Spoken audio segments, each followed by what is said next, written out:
여러분, 오늘은 엘리사에 관한 마지막 말씀, 도단성을 둘러싼 아람 군대에 관한 말씀입니다. 여러분, 엘리사가 살고 있던 당시에 이스라엘의 가장 강력한 적국은 아람이라는 나라였습니다. 이 아람이라는 나라는 이 아람 왕이 어떻게 하든지 간에 이스라엘을 먹으려고, 이스라엘을 침략하려고, 이스라엘을 침공하려고 호시탐탐 기회를 노리고 있었고, 기회만 되면 자기의 군대들을 이스라엘로 올려보내는 거예요.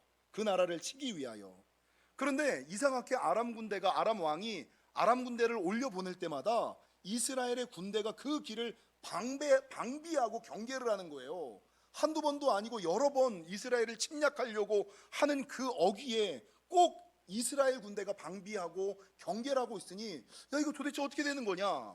우리끼리 논의하고 우리끼리 회의한 것이 어떻게 이스라엘 군대가 알 수 있느냐? 그 사람들을 풀어서 이 이유를 알게 하였더니, 여러분, 이스라엘에는 한 사람이 있었는데 이 사람은 하나님의 사람, 이 사람은 기도하는 사람, 하나님의 영에 감동된 사람, 하나님의 지혜와 능력이 충만한 사람. 그러니까 아람 군대가 하나님의 사람들을 회방하려고 할 때 하나님의 영과 지혜로 그들의 공격 방향을 알고 그들을 일일이 방비하고 경계했던 사람, 이 엘리사 때문에, 하나님의 사람 엘리사 때문에 이 이스라엘을 칠 수가 없구나. 그래서 이 아람 왕이 전략을 바꿔요. 야, 우리가 공격하지 말고 이 지혜를 가지고 있는 엘리사를 잡아 죽이자. 그 사람들을 시켜서 엘리사가 어디에 있는지를 알아보았더니 이 엘리사가 도단성에 머무르고 있다는 첩보를 들어요. 그래서 몰래 밤에 자기의 군대 중에서 최정예를 모아서 말과 병거와 많은 군대를 몰래 한밤중에 급하게 내려보내서, 여러분, 이 도단성을 삥 둘러싸 버리는 거예요. 더 이상 도망갈 길이 없게 이 도단성을 완전하게 포위하고 그 엘리사를 죽이려고 해요. 아침이 밝고 밤새도록 이 아람 군대가 도단성을 둘러싼 것을 눈뜨고 제일 먼저 누가 발견하냐면 하나님의 사람 엘리사의 사환이 발견을 했더니, 어이구, 아니 하루아침에 적군들이 코앞에 있고 아무리 둘러봐도 도망할 길이 없는 거예요. 살 길이 없는 거예요. 완전히 죽을 수밖에 없는 상황인 거예요. 그러니까 이 엘리사의 사환이 뭐라고 증거하냐면, 오 내 주여, 죽게 되었나이다. 아 내 주여, 우리가 어찌하리이까? 어찌할 바를 알지 못하여서 두렵고 떨리고, 여러분, 불안하고 염려하고 호들갑을 떠는데, 여러분, 이 사환의 반응과는 다르게 엘리사가 그 얘기를 듣고서 뭐라 그래요? 어떤 반응을 보여요? 진짜 큰일 났네, 우리 같이 죽겠네, 이런 반응을 보이는 것이 아니라 오늘 본문 16절에 보니까 대답하되 뭐라고 얘기하냐면, 두려워하지 말라. 우리와 함께한 자가 그들과 함께한 자보다 많으니라. 아니, 아람 군대가 둘러싸고 있는데, 도망할 길이 없는데, 피할 길이 없는데, 아니 이 사환은 호들갑을 떨고 불안해하는데 두려워하지 말라. 아니 도대체 무슨 말씀을 하는 거지? 그랬더니 이 엘리사가 이 사환의 머리에 손을 얹고 안수기도 하고, 여러분, 이 엘리사가 기도하였더니 여러분, 사환의 눈에 영안이 열려서 여러분 무엇을 보게 돼요? 나를 둘러 진치고 있는 말과 병거와 많은 군대보다 더 강하고 센 하나님의 군대가, 하나님의 불말과 불병거가 우리를 지키고 있는 것을 믿음의 눈으로 보게 되는 거예요. 그래서 그때부터 마음의 평안을 얻고, 여러분, 이 엘리사가 이 아람 군대의 눈을 어둡게 하여 북왕국 이스라엘의 수도였던 사마리아까지 아람 군대를 포로 잡아가고 이들을 다시 돌려보냈더니, 그 다음부터는 감히 이 아람 군대가 이스라엘을 침략하지 못하였다. 이게 저와 여러분이 알고 있는 도단성을 둘러싼 아람 군대 이야기라는 것입니다. 여러분, 이 본문의 내용을 통하여 성경이 우리에게 말씀하고자 하시는 바, 저는 3가지 정도를 묵상했는데, 1부 예배 때는 3가지를 다 전했고 2부 예배 때는 2가지만을 전했어요. 오늘도 3부 예배도 봐가지고 2가지만 전하든 3가지까지 전하든, 2가지는 본문을 통한 영적 교훈이고 3번째는 제 마음, 축복의 마음인데 되는 대로 한번 전해보도록 하겠습니다. 여러분, 오늘 본문을 통한 하나님께서 우리에게 말씀하고자 하시는 가장 중요한 교훈이 뭘까요? 여러분, 인생을 살아가다 보면 아람 군대가 군사와 말과 병거로 도단성을 둘러싼 것처럼, 여러분, 내 인생, 아람 군대가 끊임없이 예루살렘을, 이스라엘을 침략하려고 하는 것처럼 내 인생을 어렵게 하는 어떤 문제가 있어요. 내 인생의 발목을 잡는 어떤 문제, 해결되지 않는 문제, 괜히 계속 힘들게 하는 문제, 이런 것들이 모든 사람들에게는 다 있다는 거죠. 여러분, 어떤 사람에게는 돈의 문제가 그런 거죠.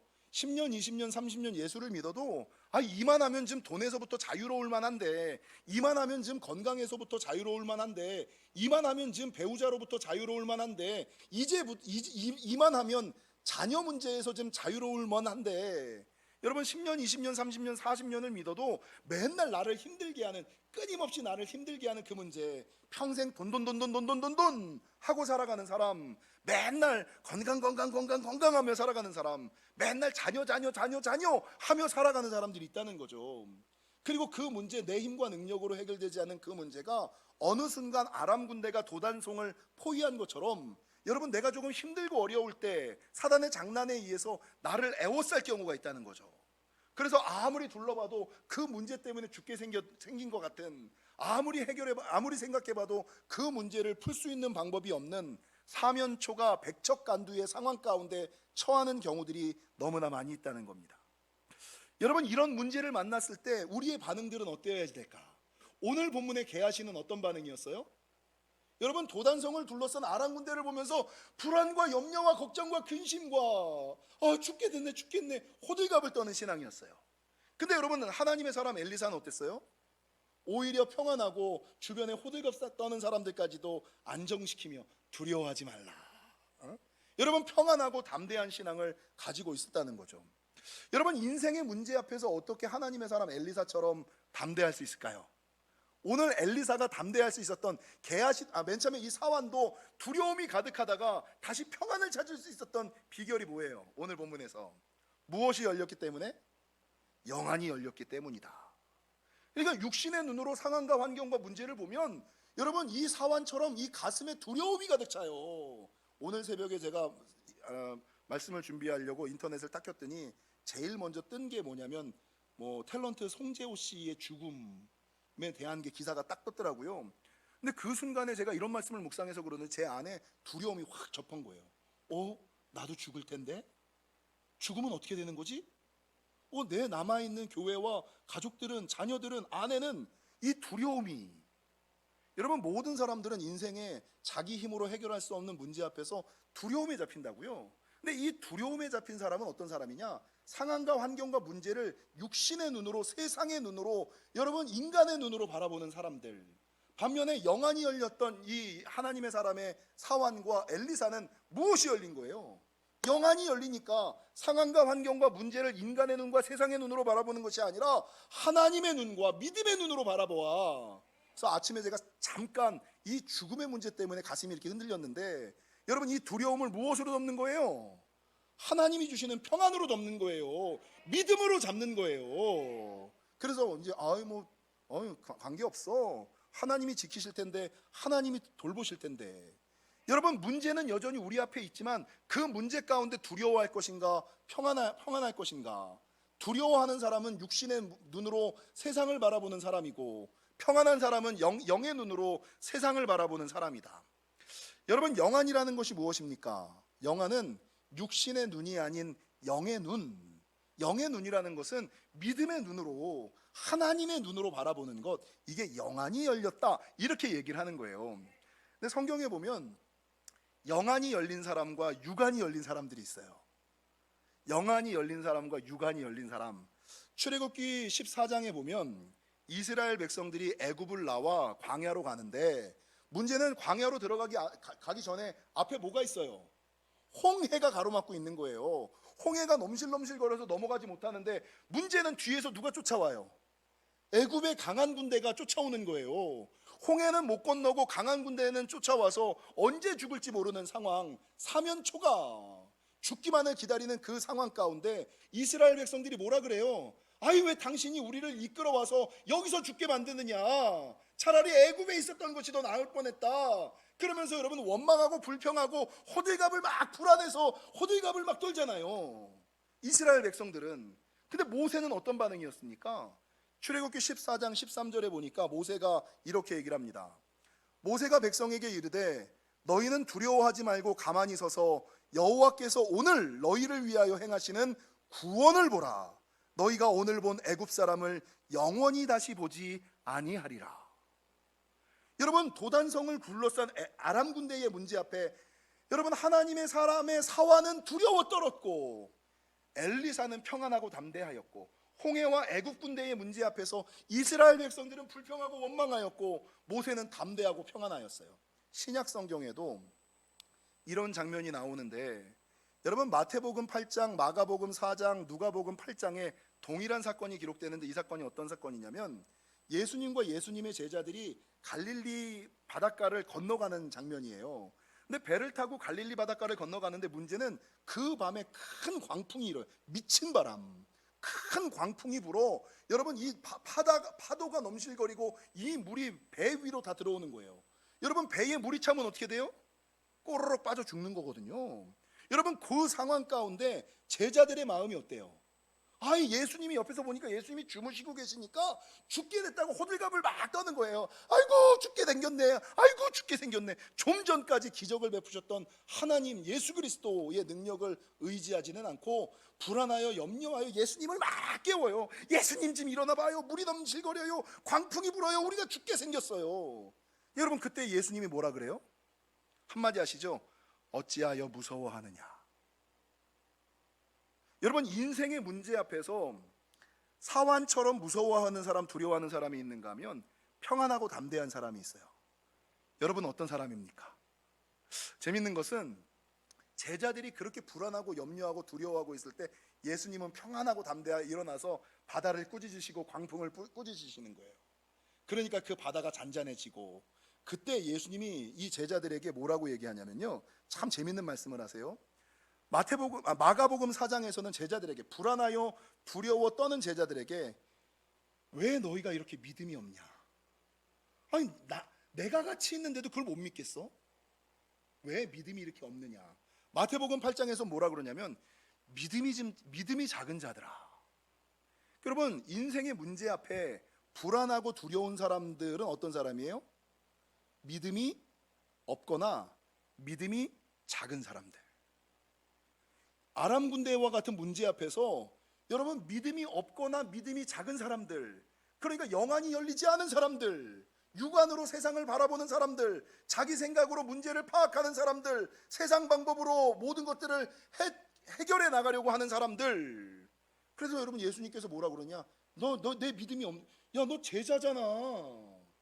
얘 제자인데 어떻게 믿음이 없을 수가 있지? 내 믿음이 어디 있느냐? 믿음이 작은 자들아. 그러면서 예수님께서 마태마가 누가복음에 뭐라 그러냐면 너희 믿음은 어디 있느냐? 야, 너 예수 믿는다 그러면서 믿음 어디 있어? 믿음. 네가 그렇게 강한 믿음이 있다 그러는데, 야, 아람 군대의 문제 앞에서, 큰 광풍 앞에서 왜 그렇게 호들갑이야? 왜 그렇게 불안해해? 왜 그렇게 겁내해? 왜 그렇게 힘들어해?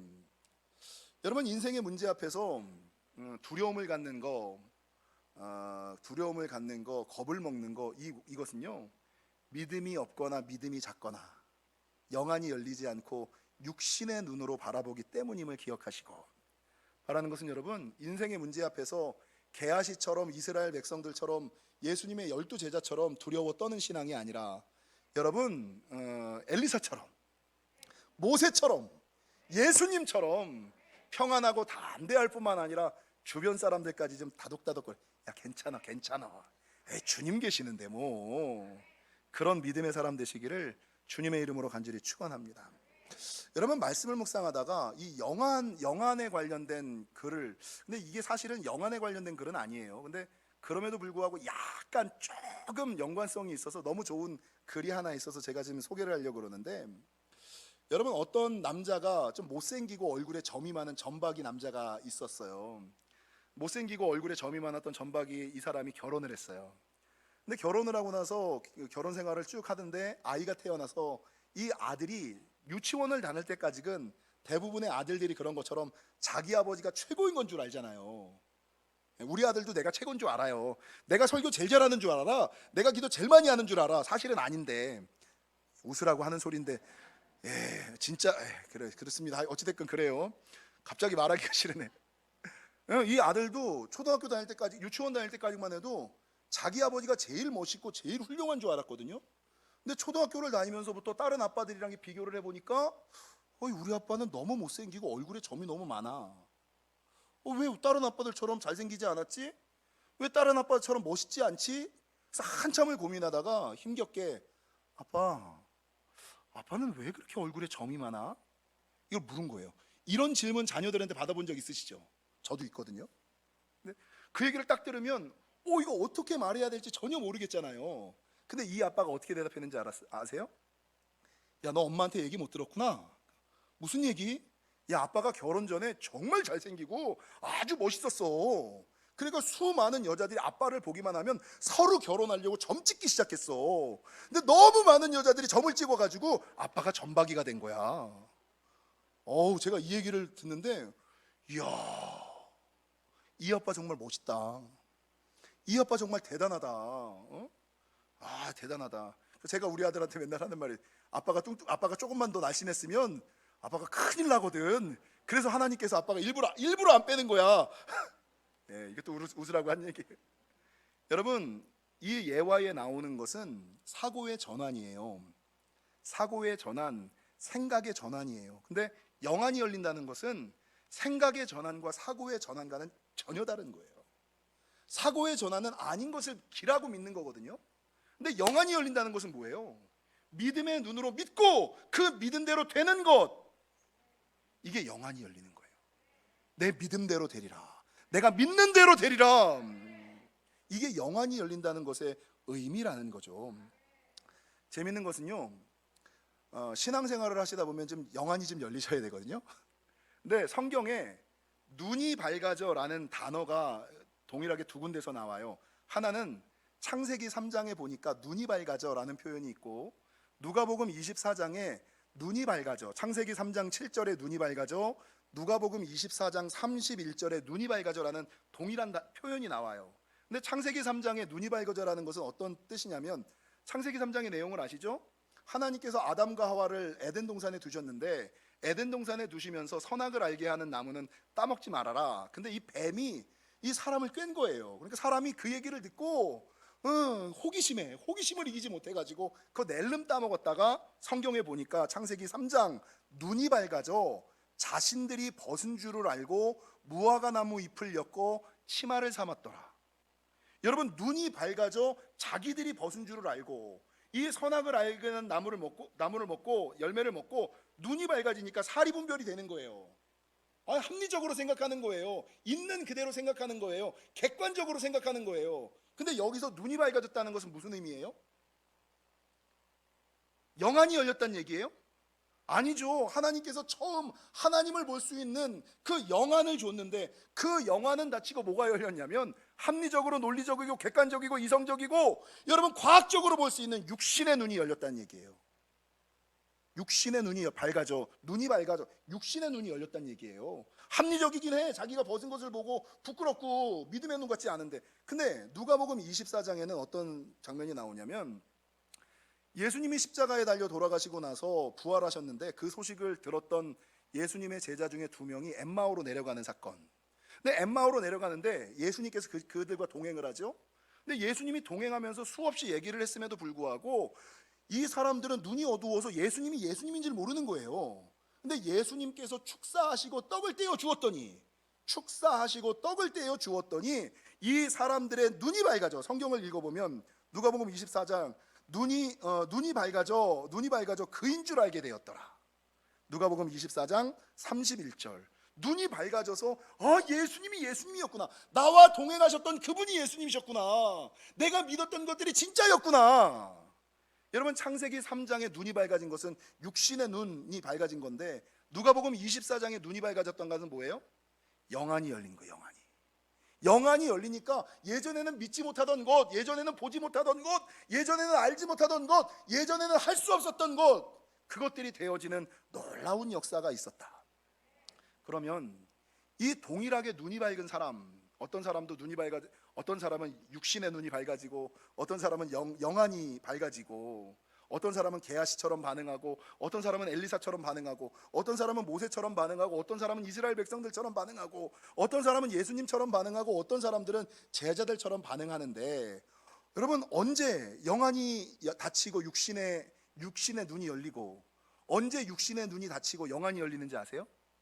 그리고 영안이 열리는 방법을 아세요? 제가 이 창세기 3장과 누가복음 24장을 통해서 죄 가운데 있을 때 영안이 닫히고 육안이 열린다.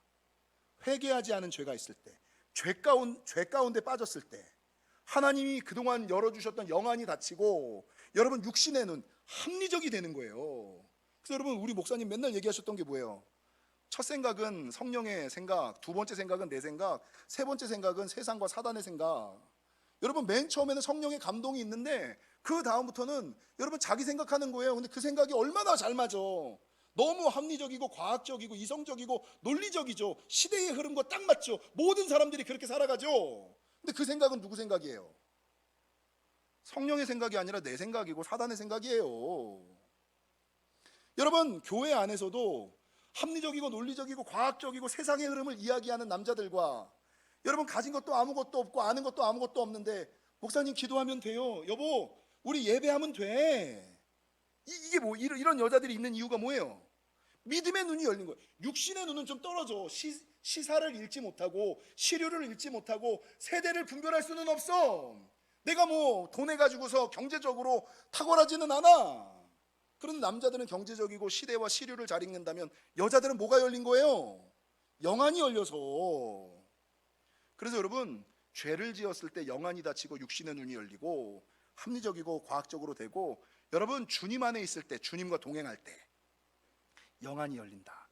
그래서 제가 성경 전체 새벽마다 성경 66권을 강해하면서 성경 66권 강해가 끝난 시점에 성경 전체에서 발견한 가장 큰 진리 가운데 하나가 뭔지 아세요? 옆 사람이랑 인사하겠습니다. 영안을 좀 엽시다. 여러분, 신앙생활을 좀 제대로 하시려면 육신의 눈이 좀 닫히고 영안이 열려서 믿음의 눈으로, 하나님의 눈으로 세상을 보고 사람을 보는 것들이 좀 될 때, 아, 이게 믿는 거구나, 이야, 이게 기도하는 거구나, 이게 신앙생활하는 거구나, 이때부터 기쁨이 생기거든요. 근데 대부분의 사람들이 이 영안이 열리는 단계까지 못 가는 거야. 근데 영안을 여는 방법이 아주 간단하게 세 가지. 성경 66권 전체의 진리를 제가 한 줄로 따라하겠습니다. 듣고 믿고 기도할 때 영안이 열린다. 여러분, 영안은 언제 열려요?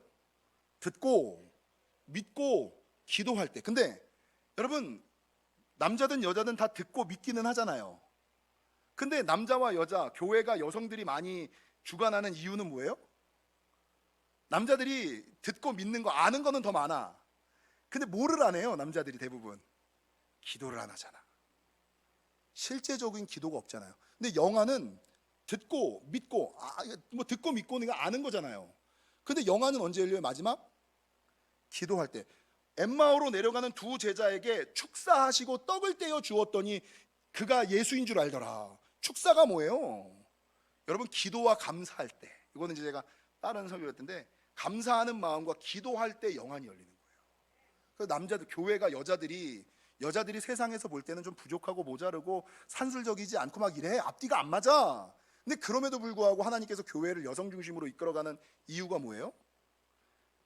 아무리 모르고 아무리 못 배웠어도 여자들은 기도하거든요.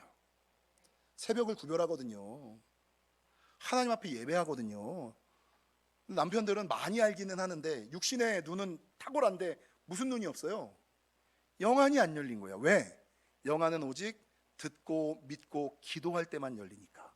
기도 외에는 이런 유가 나갈 수 없느니라. 사랑하는 성도 여러분, 듣고 믿고 기도하셔서 육신의 눈이 아닌 영의 눈이 열려서 하나님의 눈으로 보고 살아가시는 저와 여러분이 되시기를 주님의 이름으로 간절히 축원합니다. 여러분, 두 번째, 오늘 본문을 통해서 성경이 우리에게 말씀하시는 바는 무엇이냐? 주어와 주인공을 혼동하지 말라는 거죠. 주어와 주인공을 혼동하지 말라. 지난주 설교의 내용이 뭐냐면 종으로 끝난 인생 게하시, 아시죠? 기억나시죠? 여러분, 엘리사도 게하시처럼 엘리야의 사환과 제자의 역할을 했어요. 근데 같은 사환이고 같은 제자였음에도 불구하고 엘리야보다 갑절의 영감을 얻어서 더 위대한 하나님의 사람이 되고 엘리야보다 성경에 더 많이 기록되어지는 사람이 됐어요. 그런데 엘리사가 엘리야 스승을 둔 것보다 게하시는 더 훌륭한 엘리사를 스승으로 두고 있었어요. 그러면 엘리사가 엘리야 스승 때문에 더 갑절이나 탁월한 하나님의 사람이 됐다면, 게하시는 엘리야보다 탁월한 엘리사 옆에서 배웠다면 더 위대한 선지자가 되어야지 됐어요. 근데 여러분, 지난주에 우리가 들었던 것처럼 게하시는 어떤 인생으로 끝났어요? 하나님은 왕으로 살기를 원하는데 종으로 끝난 인생, 그 이름이 성경에서 사라지고 그 이름이 성경에서 지워지는 인생으로 전락해 버렸다고요. 그 이유가 뭐예요? 여러분, 지난주에 제가 잠깐 말씀드린 것처럼 나하만 장군이 엘리사에게 병을 고치러 왔어요. 하나님께서 엘리사와 게하시를 통해서 나하만 장군의 병을 고쳤어요. 그런데 나하만 장군이 엘리사에게 예물을 드리려고 할 때 엘리사는 어떤 반응이었어요? 오직 영광은 하나님께. 하나님께서 하신 건데 내가 거기서 무슨 예물을 받고 내가 무슨 거기서 유익을 취합니까? 모든 영광은 하나님께. 여러분, 하나님께서 하셨다고 영광을 돌리고 자기의 유익을 구하지 않았어요. 근데 게하시는 어땠어요? 그래도 엘리사가 그 나하만 장군 왔을 때 나가서 영접하고 엘리사의 말을 전한 거 나잖아. 나도 나하만 장군의 병을 고칠 때 나도 일조를 했다고. 나도 그 정도 일조를 했으면 나하만 장군이 가지고 있는 거 다 받을 정도는 아니라도 거기에 있는 콩고물 조금이라도 그냥 은 한 달란트와 옷 2벌 정도는 받아도 되는 거 아니야?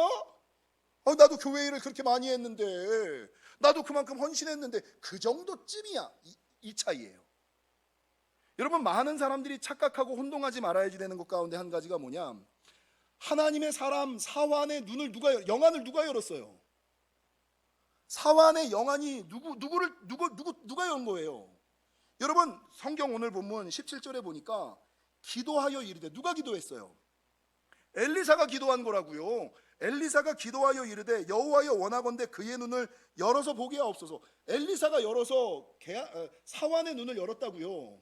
근데 성경에서 대부분의 사람들이 혼동하는 것이, 하나님께서 나에게 은사와 능력과 축복을 줘서 나를 통하여 어떤 역사를 이루었을 때, 여러분, 이 이룬 것이 나라고 착각하는 거야. 성경에서 믿음, 하나님의 일을 조금 한다라는 사람들을 향하여 주님이 경계하시는 것은 무엇이냐? 17절, 네가 기도는 했지만, 17절 중반절, 누가 그 청년의 눈을 여셨다고요? 하나님께서 여신 거죠. 내가 한 게 아니죠. 나는 기도하고, 나는 그냥 하나님이 명하신 대로 그냥 순종한 거고, 나는 하나님의 능력의 통로이자 도구이고, 오직 영광 받으실 분, 오직 하나님의 이름이 드러날 분은 하나님께서 주인이고 하나님께서 주인공이라는 거죠. 근데 요거를 혼동하고 게하시처럼 하나님의 영광, 나도 그 정도는 나도 수고했는데 내가 장로로서, 내가 권사로서, 내가 안수집사로서 교회에 요 정도 유익은 끼쳤잖아 여러분, 내년도가 영지교회 30주년, 여러분, 교회 생긴 일이 가장 큰 축제예요. 좀 나오셔서 함께 기뻐하시고 축복하셔야지 돼요. 근데 영지교회가 이렇게 크고 부흥하고 여전히 잘 되는 것이 누구 때문이에요? 정도환 목사랑 우 목사님이 세우시고 정 목사님이 키워서? 누가 한 거예요? 물론 맞긴 맞아.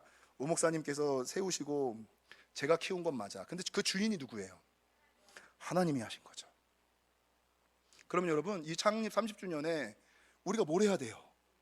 하나님께 영광 돌리는, 하나님께 영광 돌리고, 하나님께서 지키시고 돌보셔서 30년 동안 이 교회가 끊임없이 성장하게 하시고, 다음 주 설교 제목이 그것은 기적이었더라 이거거든요. 여러분, 30년 역사 굽이굽이 베푸신 하나님의 은혜와 기적, 이것들을 감사하며 하나님께만 영광 돌리는 것, 이게 엘리사의 마음이에요. 이 선지자의 마음이고 바른 하나님의 사람들의 마음이에요. 근데 이 게하시처럼 그래도 목사님, 내가 그래도 그때 교회에 얼만큼 했는데요, 자기 지분을 요구하고 하나님의 일에 자기 이익을, 자기를 드러내고 자기 지분을 이야기하고 자기 유익을 연결하려고 하는 것. 그래서 여러분, 정말 주어와 주인공이 누군지를 혼동하는 것, 착각하는 것, 이게 여러분 그 인생이 종으로 끝나게 된다는 거예요. 사람들은 여러분, 이거 가장 대표적인 게 신천지 이만희예요. 여러분, 그가 기도 많이 하고 하나님 기도 많이 하고 열심히 신앙생활해서 하나님의 은사와 능력을 주셨죠. 그러면 그 은사와 능력을 가지고 오직 하나님께만 영광 돌려야 되는데, 은사와 능력이 마치 자기가 행한 것처럼 게하시 같은 인생으로 전락해 버리는 거예요. 여러분 이만희가 뭐라 그래요? 자살하고 싶다. 감옥에 있는 거. 아이고, 자살을 꿈꾸는, 부활을 꿈꾸는 인생이 아니라 자살을 꿈꾸는 인생으로 개아시같이 완전 전락해 버리잖아요. 왜? 하나님께만 영광 돌려야지 되는데 그 영광 자기가 도둑질했다가. 사랑하는 성도 여러분, 나는 오직 도구와 통로에 지나지 않는다. 내 인생에 베푸신 모든 하나님의 은혜와 기적과 역사는 오직 주인은, 주어는, 주인공은 하나님밖에 없다. 그게 오늘 본문이 우리에게 말씀하고 있는 겁니다. 사랑하는 성도 여러분, 인생 살아가다 보면 도단성을 포위한 아람 군대 같이 내 힘과 능력으로는, 육신의 눈, 세상의 눈으로는 해결할 수 없는 문제를 맞닥뜨릴 때가 있어요. 근데 그때 하나님의 사람의 사환처럼 두려워, 걱정하고, 염려하고, 불안하고, 초조하는 인생이 아니라 엘리사처럼 듣고 믿고 기도하여 영안이 열려서 좀 평안하시기를, 좀 담대하시기를, 여러분 승리하시기를 주님의 이름으로 간절히 축원합니다.